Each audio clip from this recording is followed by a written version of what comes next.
Hey guys, driver engineer Mark Green here. Today we're going to talk about the chainsaw. We're going to go over how to check it out for the shift and how to operate it as well. Then the intimidating part of changing the chain on this piece of equipment. Overall, it's very simple if we follow these simple steps. But to get started, we're going to go over how to start this piece of equipment and check it out in the morning. So the first thing that we're going to do is we're going to make sure that it has gas and oil for the bar. This piece of equipment takes 50-to-1, which means it's gasoline and oil mixed together. This front reservoir here is the bar oil, which keeps the chain nice and lubed. When it's a cold start, the choke has to be out. We also have our decompression button. This one is not blue, it's black, but it is located on the top right part of the chainsaw itself. So once the choke is out, the decompression bar is started, we want to make sure that the blade is in the locked position. And we do this lever right here. So it's locked, and we're able to start this up. And we're going to pull on this until we hear it try to turn over. Once it tries to turn over, we're going to put the choke in. So that's the sound that you want to hear, that it's trying to turn over. We're going to push the choke in, and we're going to... And then to turn it off, we're going to make sure that this red lever is in the off position. To troubleshoot this, if it's flooded, we want to access what's inside of this lid right here. And to do so, it's very simple. We're going to take the tool that comes with it and pop these straps right off, and we're going to lift this straight up. We have our air filter, spark plug carburetor. If we need to check the spark plug, use our tool, break that free, pull it out, and check it. Once we get into now the bar assembly, by looking at this, we can see that this chain is oriented correctly.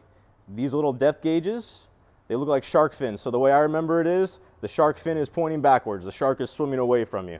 First step is to take this bar guard off. Once the bar guard is off, we now want to access two bar nuts. And what this is a kickback guard, and we need to remove that. Now, when you actually have your test, this may come disassembled, which means you won't have the luxury of being able to put it back together the way you took it apart. So it's good to familiarize yourself with these components and how it is put together. That way, when it's shown to you disassembled, you know what pieces need to go back. This plate right here comes off, and the bar and chain come right off with it. It's much easier to reassemble this with the chainsaw sitting up like this, because gravity is going to work in your favor once you put this back on those two studs there. Again, checking the chain, making sure that it's oriented properly.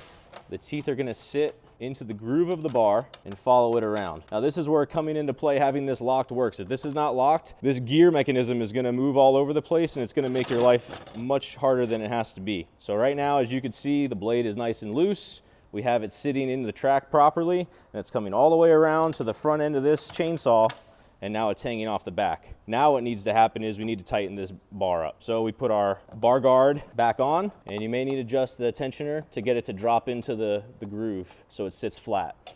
Once it's flat, go ahead and put the nuts back on these two bolts again, but do not tighten it down, or else you will not be able to adjust the bar properly. Now that those are on, just before they're tight, you're able to move this thing and tighten this down. Tighter is not better in this case. How do we determine if that's tight enough?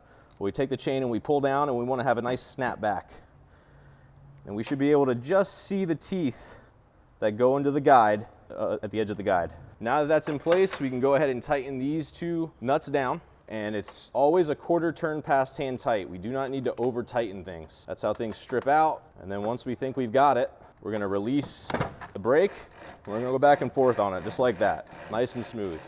So when reassembling the guard, the depth guard, which is used for vertical ventilation, or if we need to cut a relief through hurricane glass, we really don't need this thing all the way back. It's going to be too far. It's going to cut all the way through, which is dangerous. So really we only need about 1 inch to 2 inches showing, and then we're able to tighten this back up, again hand tight, and that is the process of reassembling the chainsaw so it is back in service and fully functional. Thanks, have a great day.